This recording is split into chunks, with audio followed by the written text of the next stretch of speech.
Сәлем достар, сендермен қиялдап. Осы видеода мен Наруто мен Саскені салыстырып, олардың бүкіл анимедегі күштері туралы талдаймын. Олардың формаларында қарастырамын. Кейбір жерлерде менімен келіспеулері мүмкін, бірақ бұл менің видеом ғой. Мен өз пікірімді айтамын. Бірақ ақылға қонымды адамдар менімен 100% келісетіні анық. Ал сен арнаға жазылып, комментарий қалдырып кет. Сонымен бастайық. Академия кезеңіндегі Наруто мен Саске. Мұнда бәрі қарапайым. Наруто кішкентай жалғыз бала. Академияға барып қалған уақытында бос тасақ теуіп жүреді. Ал Саскеде үнемі жаттықтырып отыратын не Итачи, не Фугаку бар. Академияны бітірмей жатып ақ ол отты шар техникаларын, стандартты клондарды қолдана алатын. Ал Наруто болса дым білмейтін. Сондықтан логикалық тұрғыда ол бұл кезеңде жеңіліп қалады. Академиядан кейінгі кезең. Айтарлықтай ештеңе өзгермейді. Саске күшейе түсті. Клан қырғынынан кейін ол Шаринганды ашып алды. Ал Наруто шинобилердің базалық техникаларын үйренді. Бірақ бұл оның пайдасына мықты аргумент емес. Өйткені Саске де дәл сол академияда оқып бәрін меңгерді. Яғни академияны бітірген шақта Саске әлі де күштірек. Бірақ бірнеше сағат өткеннен соң Наруто көлеңкелі клон техникасын үйреніп алды. Осы қабілетке ие бола сала Наруто бірнеше деңгейге көтеріліп, егер салмақты түрде алсақ, ол өзінің ауылындағы 95% шинобиді жеңе алды.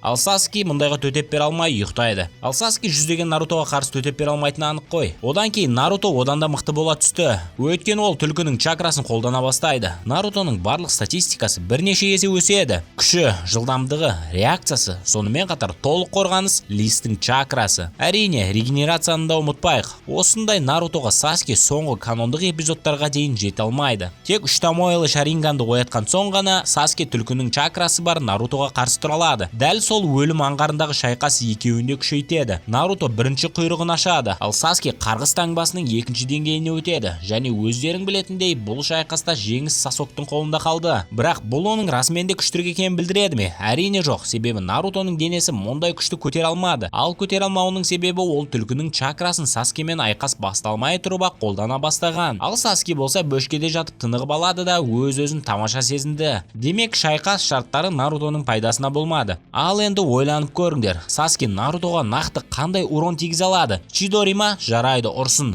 Наруто оны әп-сәтте жазып алады. От шарлар ма? Жарайды. Наруто оларды бірнеше рет бетімен қабылдаған. Бірақ оның чакрасы оны от техникаларынан толықтай қорғайды. Кішкентай Саскенің Нарутоға қарсы қолданатын ештеңесі жоқ. Оған тек бірақ нәрсе қалады. Әуеде ұшып Нарутоның чакралаптарынан қашып жүру және тек Нарутоның денесі менен бұрын істен шықса екен деп дұға ету. Бұл егер оның есалаң диаблды формасында төбелесетіні болса, ал егер кәдімгі қалыптағы күштерін салыстыратын болсақ, ештеңе өзгермейді. Наруто Саскеден басым. Саске біраз уақыт клондардың шабуылына төтеп бере алғанымен, ақыры бәрібір Нарутоның соққылары жетті. Тағы да жағдайдың арқасында Саске Нарутоның барлық клондарын жоя алды. Бірақ төбелес аурухананың шағын төбесінде емес, Ну орманда болса, онда Саске отты шармен Нарутоның барлық клондарын жоя алмайтын еді. Чидори мен Расынган соқтығысқан кезде олар тең дәрежеде болғанымен, бұл бәрібір Нарутоның пайдасына шешіледі. Өйткені Саскенің Чидориді қолдануында шектеулер бар, ал Наруто Расынганды қалағанша қайта-қайта қолдана алады. Бұл жерде не талқылаймыз? Сюжет тікелей көрсетіп тұр. Саске Нарутоның күштірек екенін көрді. Ол мұны өзі мойындайды. Сондықтан ол ауылдан Себастьян болуға шешім қабылдайды. Бірақ арада сезон уақыт өтіп, бәрі түбегейлі өзгерді.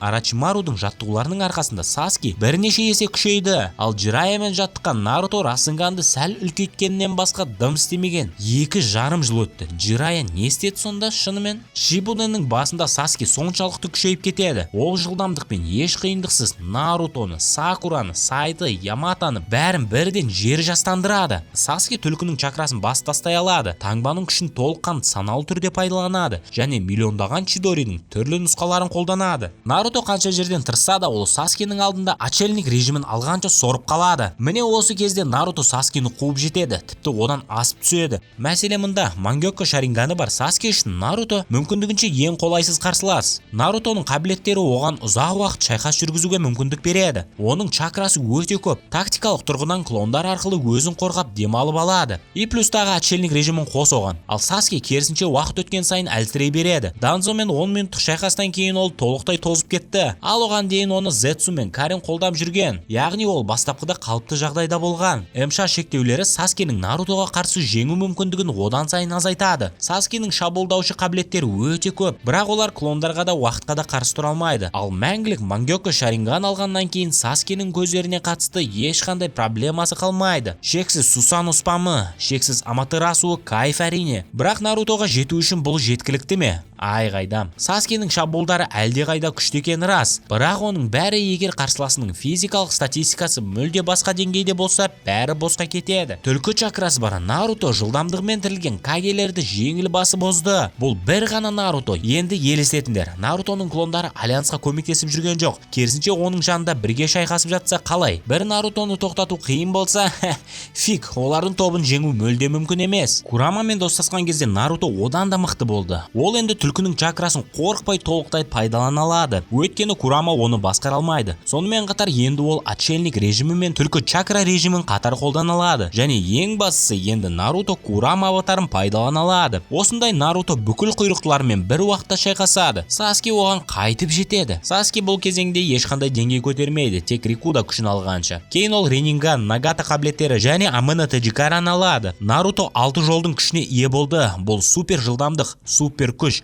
супер чакра, супер сенсорика, супер нинджутсу. Бұл бір ғана Ренинганнан әлде қайда мықты апгрейд. Мұнда не талқылауға болады? Саски барынша байсалды шайқасып Нарутоны жеңе алмады. Ал Наруто әлі де толық күшіне кіріспеген еді. Ол барынша шындап төбелесе бастағанда бүкіл құйрықты жындарды сіңіріп Саскимен теңесіп кетті. Наруто өзінің ең күшті режимін тек өзінің күшінің арқасында қолданады. Яғни ол Ашура аватарын қалаған уақытында қолдана алады. Ал Саски Гедо Сусананы жасау үшін құйрықтыларды пайдаланған. Бұл тек бір реттік күш болды. Мұнда ешқандай теңдіктің иісі де шығып тұрған жоқ. Соғыс уақыты аяқталды. Шайқастар болмағандықтан Наруто мен Саскенің дағдылары әлсірей бастайды. Соғыстың соңынан бастап Танеридің пайда болуына дейін көп уақыт өткен жоқ. Сондықтан олардың күш деңгейі айтарлықтай өзгермеді. Наруто барлық Кудодамаларын жоғалтты. Әрине, бұл өкінішті, бірақ есесіне ол түлкінің екінші жартысын алды. Бұл әрине шындықты іздеуші шарлармен салыстыруға келмейді, бірақ бәрібір жақсы. Шынын айтқанда, бұл кезеңдегі Саскенің күшін бағалау қиын. Өйткені ол метеоритті жоюдан басқа түк көрсеткен жоқ. Мен артықшылықты Нарутоға берер едім. Өйткені аяқталу аңғарындағы шайқаста олардың арасындағы айырмашылық тым үлкен болды. Осындай қысқа уақыт ішінде Наруто Саскенің деңгейіне дейін түсу екіталай. Бірақ Боруто дәуірінде ол мұны жасайды. Қазір енді Наруто мен Саскеде ақыр заман басталды. Саскенің чакрасы қатты қысқартылды. Екі Амана Таджикарадан кейін ол мүлде пайдасыз. Ал бұл әлі түк емес. Наруто жылдамдығын жоғалтты. Енді ол Саскемен бірде жүгіреді. Наруто орасан чакра қорынан айырылды. Саски шайқас кезінде жарты шайқас бойы Джигеннің қазықтарымен отырып дым істемейді. Ал Наруто сәл отырып еді бүкіл чакрасы шашылды. Наруто сенсорлық қабілеттерін жоғалтты. Ол Мамашеки өлшемінде Катасукини сезе алмады. Сакура пайда болған кезде оны байқамады. Тіпті ол Сакураны Шиннің базасына апарған кішкентай Муны да сезген жоқ. Наруто әрдайым физикалық стратегиясымен мықты болатын. Бірақ қазір оның күші Саскенің деңгейіне дейін түскенін ескерсек, мен артықшылықты Саскиге берер едім.